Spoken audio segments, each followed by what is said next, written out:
लखनऊ भाजपा में जगह है, इसमें कोई दो राय नहीं। काफ़ी स्ट्रॉन्ग यूनिट्स है यहाँ की। और दूसरा जो मुकाबला यहाँ राजनाथ सिंह स्टालवार्ट है, बड़े नेता हैं। मुझे लगता है कि राजनाथ सिंह की यहाँ सीट जीतने में कहीं कोई गुंजाइश नहीं दिखाई देती है कि वो हारेंगे। उनके हारने की संभावना नहीं है। देखिए, शिया वोट बैंक को माना जाता था कि लॉयल वोट बैंक है बीजेपी का, लेकिन जब शिया के जो बड़े चेहरे हैं, मौलाना की बात नहीं कर रहा हूँ, जो सोशल एक्टिविस्ट हैं या जर्नलिस्ट हैं या बिजनेस, उनसे बात करो तो वो यही बात कहते थे कि आप लोग कैसी बातें करते हैं। मैंने महसूस किया पिछले 3 साल में हमारा जो हाउस होल्ड बजट है लगभग 2.5 गुना हो गया, क्योंकि पेमेंट मैं करता हूँ। किस लोकसभा सीट पर क्या माहौल रहा है, कहां कौन से मुद्दे चले हैं, कहां कौन प्रत्याशी जीत रहा है, एग्जिट पोल कर रहा है, और इसके लिए हम अलग अलग वरिष्ठ पत्रकारों से बातचीत कर रहे हैं। आज जिस सीट पर हम चर्चा करने वाले हैं वो सीट है लखनऊ लोकसभा सीट, और इस सीट पर बात करने के लिए हमारे साथ वरिष्ठ पत्रकार सुरेंद्र दुबे सर हैं, हमारे साथ प्रमोद सर हैं और हमारे साथ खुर्रम निजामी सर हैं। इन तीनों लोगों से हम समझेंगे लखनऊ लोकसभा सीट पर किन मुद्दों पर इस बार वोट पड़ा है। क्या राजनाथ सिंह जो पिछले 2 बार से यहाँ के सांसद हैं, हालांकि 1991 से भाजपा के पास ये सीट है, तो क्या भाजपा एक बार फिर से यहाँ पर बढ़त बना रही है। समाजवादी पार्टी ने अपने सिटिंग विधायक रविदास मेहरोत्रा को प्रत्याशी बनाया, बहुजन समाज पार्टी ने सरवर मलिक को प्रत्याशी बनाया, जो एक बार जो है विधायकी का चुनाव भी लड़ चुके हैं, उनकी वाइफ जो है वो मेयर का चुनाव लड़ चुके हैं। किस तरीके से क्या चीज़ें रहीं, ये चीज़ें समझेंगे। सर, सबसे पहले तो लखनऊ लोकसभा सीट लगभग 3 दशक से ज़्यादा का वक्त हो गया बीजेपी के पास है। क्या देख रहे हैं इस बार का समीकरण लखनऊ में? देखिए, लखनऊ भाजपा में जगह है, इसमें कोई दो राय नहीं है, और काफ़ी स्ट्रॉन्ग यूनिट्स हैं यहाँ की। और दूसरा जो मुकाबला यहाँ राजनाथ सिंह स्टालवार्ट है, बड़े नेता हैं। और एक और फायदा ये क्या है उनके साथ कि वो आरएसएस के हार्डकोर नेता होने के बावजूद हिंदू मुस्लिम की बात कोई खुलेआम नहीं करते। He behaves like a good politician. आपसे हम लोग बहुत उनसे सवाल भी पूछते हैं तो पर टाल जाएंगे, अरे आइए आइए बैठते हैं बातें। तो वो जो अन्य लोग हैं जिनको मान लीजिए आरएसएस से एलर्जी है, उनको भी राजनाथ सिंह से कोई बहुत एलर्जी नहीं है। हाँ, अगर वो मान लीजिए समाजवादी पार्टी का वोटर डेफिनेटली नहीं देगा। दूसरी जगह क्या है, जो अपने एसपी के कैंडिडेट है, क्या नाम है उनका, रविदास मेहरोत्रा, वो अच्छे आदमी हैं, वो भी हम लोगों के दोनों दोस्त हैं। लेकिन रविदास मेहरोत्रा का स्टेटस राजनाथ सिंह के बराबर नहीं है। नंबर 1, राजनाथ जी बड़े नेता हैं, इसलिए हाँ, उनके पक्ष में। हाँ, और सर जो बीएसपी के प्रत्याशी, बीएसपी को आप रूल आउट कर दीजिए। बीएसपी पूरे स्टेट में रूल आउट कर दी। कैसे देख रहे हैं सर यहाँ पे, क्या जो भाजपा का अपना पिछले 3 दशक का जो माहौल है इस बार भी वैसे ही बरकरार दिख रहा है? देखिए, जो आपने कहा ना 3 दशक से, तो वो ये अटल जी की नींव धरी हुई है लखनऊ में, और बहुत मजबूत नींव रखी है। यहाँ चाहे कार्यकर्ता हो, कैडर हो, व्यापारी हो, सभी लोगों को साथ के चले। और राजनाथ सिंह जी भी कहीं ना कहीं निश्चित रूप से संघ के हार्डकोर के होने के बावजूद वो लिबरल हैं। चाहे वो मीडिया हो, चाहे उनका मतदाता हो, उसकी बात को सुनते भी हैं, यथायोग्य मदद भी करते हैं। तो राजनाथ सिंह की ये क्वालिटी है। मुझे लगता है कि राजनाथ सिंह की यहाँ सीट जीतने में कहीं कोई गुंजाइश नहीं दिखाई देती है कि वो हारेंगे। उनके हारने की संभावना नहीं है। हाँ, ये हो सकता है कि शायद वो जो उनकी 5 लाख पार वाली बात है, वो शायद उसमें कुछ कमी आ जाए। अच्छा, दूसरी एक चीज़ और इसमें एक महत्वपूर्ण बात कहना चाहूँगा कि आपकी इस चुनाव में ऐसा कहा जाता है कि शियाओं ने, जो भारतीय जनता पार्टी का अटल जी ने जो उसको जोड़ा था, जो मुस्लिम समाज के शिया वर्ग का उनको मिलता था, शायद उसमें शिया वर्ग के लोगों ने अब की उनको मतदान कम किया है उनके पक्ष में। खुर्रम सर, आप कैसे देखते हैं, क्या जो मुस्लिम मतदाता था, जो पहले कई जगहों पे ये कहा जाता था कि वो बीजेपी को वोट देता है लखनऊ में, क्या किस तरफ रुक रहा है? देखिए, मुसलमानों का रुख के तो कांग्रेस और सपा का जब गठबंधन हुआ तो उसका रुख क्लियर हो गया था कि एंटी बीजेपी वोट करते थे, लेकिन बट जाते थे। सपा और कांग्रेस और बसपा के बीच में बट जाते थे। इस वो बंटवारा नहीं हुआ है। सत्ता या तो एनडीए बनाएगी या इंडिया बनाएगी, ये बात क्लियर है। तो जाहिर सी बात है कि जो मुस्लिम वोट बैंक दहशत हुआ है। लेकिन जो आपने बताया ना कि एक बहुत बड़ा किला रहा लखनऊ का और यहाँ को भेजना बड़ा मुश्किल है, तो ख़ास बात यह कि समाजवादी पार्टी ने इसकी शुरुआत करी है कि 1991 से अभी तक की आप देखिए, इसमें दो राय नहीं है कि राजनाथ सिंह को जीतने पर बात कम हो रही है, मार्जिन पर ज़्यादा हो रही है। वो इसलिए कि पहली बार कुछ ज़मीनी नेता बीजेपी के प्रत्याशी सामने उतारा गया। इससे पहले कौन उतरते थे? पूनम सिन्हा, उनसे पूछा जाता था सोनाक्षी सिन्हा कब आएंगी, वो कब प्रचार करेंगे। राज बब्बर उतरते थे, करण सिंह उतरते थे, फिर राम जेठमलानी आए, तो ये वो लोग थे जिनका कद बहुत बड़ा था। मतलब पहली बार इंडिया गठबंधन ने जमीनी नेता को जमीनी नेता को, और रविदास मल्होत्रा वो हैं जो 250 से बार जेल जा चुके, ज्यादा जेल जा चुके हैं, 151 बार। वो एसेसिबल हैं, वो जनता के बीच में रहते हैं, उनकी आवाज उठाते हैं। मध्य से उनको टिकट मिला तो एक बड़ा नेता दूसरे विधानसभा में शिफ्ट हो गए, तो उनका कनेक्ट है, लेकिन एक पॉकेट में है। जब आप लोकसभा चुनाव होता है तो बहुत बड़ा है, बहुत दूर तक जाता है, उतना बड़ा कनेक्ट उनका नहीं। लेकिन हाँ, ये जरूर है कि शहरी इलाकों में रविदास मल्होत्रा का उनकी जाति खतरी वोट बैंक की वजह से, और आप देखिए जब नॉमिनेशन हुआ था तो जातीय समीकरण वहीं साधना लोगों ने शुरू कर दिया था। इसका मतलब ये होगा कि जातीय समीकरण इंपॉर्टेंट रोल अदा करेगी। राजनाथ सिंह को इस वक्त वाकई बहुत ज्यादा वो फिक्रमंद होंगे कि किस तरीके से वो अपनी मार्जिन बढ़ाए। 5 लाख पार तो नहीं जाएंगे, लेकिन वो कितने करीब जाएंगे इसकी उनकी कोशिश है, और वो कोशिश कर चुके हैं। कितना कामयाब शिया मतदाता इस बार पिछली बार की अपेक्षा कम गया है भाजपा जनता पार्टी की? देखिए, शिया वोट बैंक को माना जाता था कि लॉयल वोट बैंक है बीजेपी का, लेकिन जब शिया के जो बड़े चेहरे हैं, मौलाना की बात नहीं कर रहा हूँ, जो सोशल एक्टिविस्ट हैं या जर्नलिस्ट हैं या बिजनेस, उनसे बात करो तो वो यही बात कहते थे कि आप लोग कैसे बातें करते हैं। शिया माइनॉरिटी में जो मेजोरिटी में होता है उसको अपनी तरफ खींचा जाता है, सुन्नी को, और ये हम पर तोहमत है ये कहा। लेकिन ये भी फैक्ट था कि पुराने लखनऊ से मिलता, उसकी वजह ये थी लालजी टंडन वहाँ से आते थे, 2 बार के मेयर डॉक्टर दिनेश शर्मा, उनकी स्थिति बेहतर थी।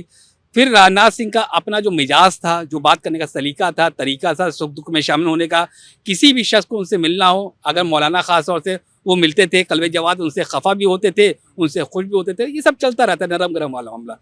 लेकिन इस बार जो वोट हो रहा है, जैसे कहा ना कि मोदी के नाम पर इलेक्शन हो रहा है, तो लखनऊ में भी इसका असर है।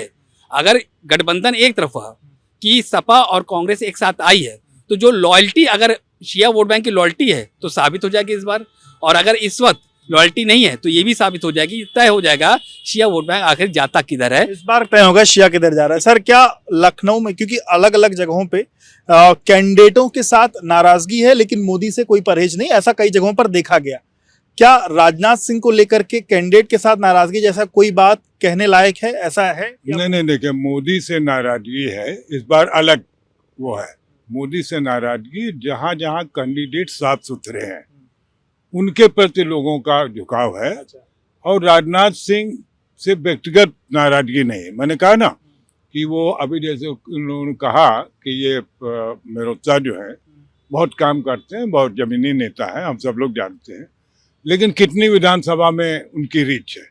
राजनाथ सिंह ने जब यहाँ सड़क परिवहन मंत्री थे वो केंद्र में, तब से लेकर यहाँ काम बहुत कराया है पूरा। हाँ, मुख्यमंत्री रहे, दोनों अंतर है ना। इस शहर में काम बहुत कराया, सड़कों का जाल बिछाया है तमाम, और उद्योग लाए, डिफेंस कॉरिडोर बनाने में मदद की। तो वो एक पूरा जो ऐसा बढ़िया उनके वो हो गया है कि मुझे लगता है कि राजनाथ सिंह को जीतने में कोई दिक्कत नहीं होनी चाहिए। बाकी तो देखो, जो इंदिरा गांधी एक बार हार चुकी है, तो अगर राजनाथ हार जाए तो फिर हम बाद में पोस्टमार्टम करेंगे तो आपको बताएंगे कि क्यों हार गए। अभी हम मरीज की नब्ज देख रहे हैं, और नब्ज से पता चलता है कि नहीं, ठीक है, कोई दिक्कत नहीं है। इस बार वोटिंग परसेंटेज हर जगहों पर हमने देखा कम हुआ, लखनऊ में भी पिछली बार की अपेक्षा लगभग 2% वोटिंग परसेंट कम हुआ। इसके पीछे का कारण क्या है? क्या लोग आश्वस्त हो गए हैं कि मतलब जिसको वो जिताना चाहते हैं वो जीत रहा है, या गर्मी एक कारण रहा, या क्या कारण है? आप कैसे देखते हैं वोटिंग परसेंटेज कम होने? देखिए विवेक, उसके 2-3 कारण हैं। एक तो सबसे बड़ा कारण मुझे लगता है कि बेरोजगारी है, क्योंकि युवा जो है वो सबसे ज़्यादा न केवल वोट देता है किसी भी पार्टी को दे, बल्कि लोगों को खींच के मतदान केंद्र तक लाने का भी बड़ी अहम भूमिका निभाता है।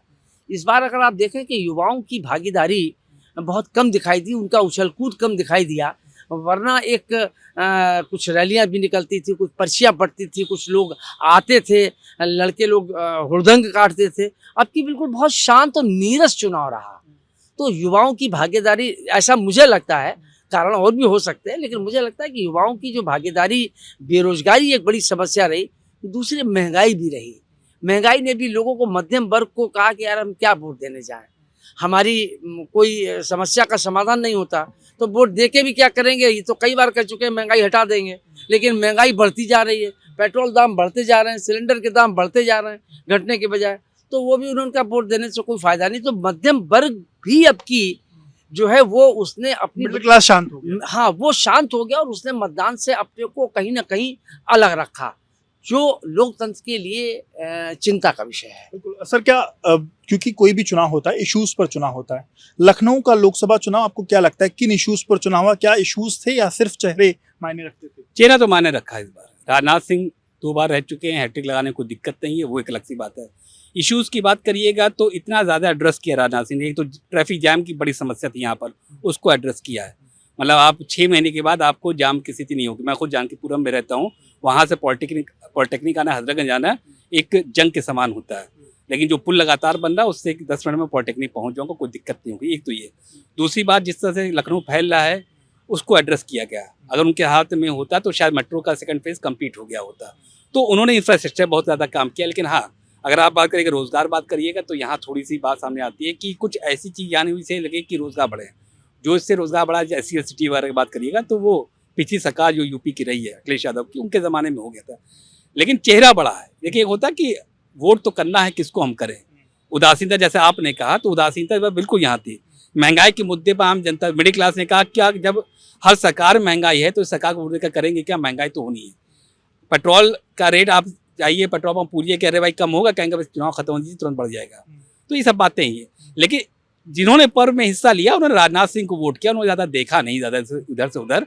और जिन्होंने वोट नहीं किया, खास बात यह है कि बहुत से ऐसे लोग मिले जिन्होंने कहा कि हम चाहते थे राजनाथ सिंह को वोट करना, लेकिन मैंने सिर्फ इसलिए नहीं किया क्योंकि वोट मोदी के हिस्से में चला जाएगा, इसलिए वोट नहीं किया। यानी मोदी से नाराजगी, मोदी से नाराजगी उन लोग को। उनका ये कहना था कि आप नेशनलिज्म की बातें करते हैं, मणिपुर जल रहा है आपने उस पर एड्रेस नहीं किया, बेरोजगारी को आप एड्रेस नहीं करते हैं, आप नेहरू की बात करते हैं, आप मनमोहन सिंह की बात करते हैं, जो गुज़िश्ता हो चुके हैं, जो पिछले ज़माने की बात हो चुके हैं, आप उनकी बात करते हैं। आप बताइए 10 साल में आपने क्या किया?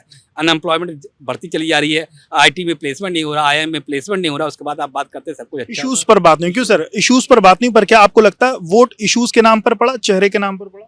नहीं, वोट तो देखिए चेहरे के नाम पर पड़ा, लेकिन जैसे 10 साल से बीजेपी के लोगों ने समझा कि हम जो बात समझा देंगे वो समझ जाएंगे। आजकल जो है चाहे दलित हो, सब बड़े पढ़े लिखे और पॉलिटिकली कॉन्शियस लोग हैं। और जो ये सोशल मीडिया है इसने सबको पार्टिसिपेट करने का तरीका सिखा दिया। आप महंगाई की बात करते हैं साहब, 5 साल पहले भी थे। आप ये भूल जाते हैं कि 5 साल पहले हमारी अर्निंग कैपेसिटी भी थी, हमारी नौकरियां जो गई, हमारी परचेजिंग पावर जो, तो हमको महंगाई ज़्यादा खल रही है। अभी एक हमारे साथी कह रहे थे आपसे कि दुनिया भर में है तो वहाँ 10 लाख रुपए वेतन मिलता है तो उनको नहीं महसूस होता है। ये हमारे यहाँ जो 10,000 भी नहीं मिलता था तब तक वो चिल्ला ही नहीं रहा था। मुझे ऐसा लगता है कि भारतवर्ष से ज़्यादा डिसेंट और शांत वोटर कहीं नहीं मिलेगा। लेकिन जब आप उसको मिनिमम भी नहीं देना चाहते हैं कि वो अपना काम चला सके, मैं मतलब मिडिल क्लास का आदमी हूँ, ठीक ठाक है। मैंने महसूस किया पिछले 3 साल में हमारा जो हाउस होल्ड बजट है लगभग 2.5 गुना हो गया, क्योंकि पेमेंट मैं करता हूँ, सामान उतना ही आता है। और जाहिर अब खाना भी कम खा रहे हैं, पहले 4 रोटी खाते तो 2 ही खा रहे, 3 सब्जी खाते 2 ही खा रहे। लेकिन वो बजट का जब मैं कैलकुलेट करता हूँ तो क्योंकि पैसा निर्धारित है तो हमें लगता है कि इसमें मैक्सिमम इश्यूज के नाम पर वोट हुआ। मैं हाँ है, देखिए इशूज हैं। देखिए ऐसे वोटर ने इश्यूज एड्रेस करके वोट किया। हाँ, देखिए कई चीजें एक साथ होती है। 50% इशूज पर चुनाव है, 25% सुपरफ्लूस इशूज है, और जो 10-15% जो भावनाओं में बह करके किस समय घर से आदमी निकला और रास्ते में विवेक ने कहा, जो मूड बन गया उधर कर नहीं रास्ते में कह रहे छोड़े यार वो फलाने जीते, कहाँ तुम पड़े चक्कर, जिसको स्विंग वोट कहते हैं। असली तो हराता जिताता वही है, स्विंग वोटर। सर आखिरी सवाल, ये आपके हिसाब से लखनऊ लोकसभा सीट आपने हालांकि पहले ही बताया पर फिर भी कौन जीत रहा? ऑब्वियसली उम्मीद तो पूरी है कि राजनाथ सिंह ही जीतेंगे। मार्जिन कितना होता है ये 5 लाख पार? नहीं, ये नहीं हो सकता। कौन जीत रहा है सर? नहीं राजनाथ जीत रहे हैं, मार्जिन बहुत कम होगा लगभग क्या? मैं इस पर नहीं जाऊंगा। मेरे उत्साह बहुत अच्छा लड़ रहे हैं चुनाव। हाँ, क्योंकि वो राहुल और वो अखिलेश है ना उनके बैक में, किसके सपोर्ट पर आप लड़ रहे हैं, तो इससे मुझे लगता है अलायंस अच्छा। कौन जीत रहा है सर? नहीं, निश्चित रूप से मैंने पहले भी कहा कि राजनाथ सिंह की जीत में कहीं कोई दुविधा मुझे नजर नहीं आती है। खाली देखना ये होगा जब 4 जून को रिजल्ट आएंगे कि वो अपनी जो वो पिछली बार जीते थे उससे ज्यादा से जीते या कम से जीते। बिल्कुल। तो आपने वरिष्ठ पत्रकारों को सुना, लखनऊ लोकसभा सीट, हालांकि सभी इस बात को लेकर आश्वस्त हैं कि जो इस बार एक बड़े चेहरा यहाँ पर राजनाथ सिंह लड़ रहे हैं, वो यहाँ से विजयी होंगे। पर मार्जिन की जो बात है वो कितने मार्जिन से जीतेंगे ये अपने आप में एक बड़ा सवाल है, क्योंकि राजनाथ सिंह और उनके जो लोग हैं वो 5 लाख पार का नारा लगा रहे थे, पर जिस तरीके से वोटिंग परसेंटेज गिरा है, जिस तरीके से मिडिल क्लास के लोग उदासीन हुए हैं, वो जो एक तरीके से जो अपने जो वोट करने का जो उनका अधिकार है उसका कई जगहों पर प्रयोग नहीं किया है, इन अलग अलग चीज़ों का इम्पैक्ट पड़ेगा और यही चीज़ें 4 जून को पता चलेंगी कि आखिरकार ये मार्जिन कितना है।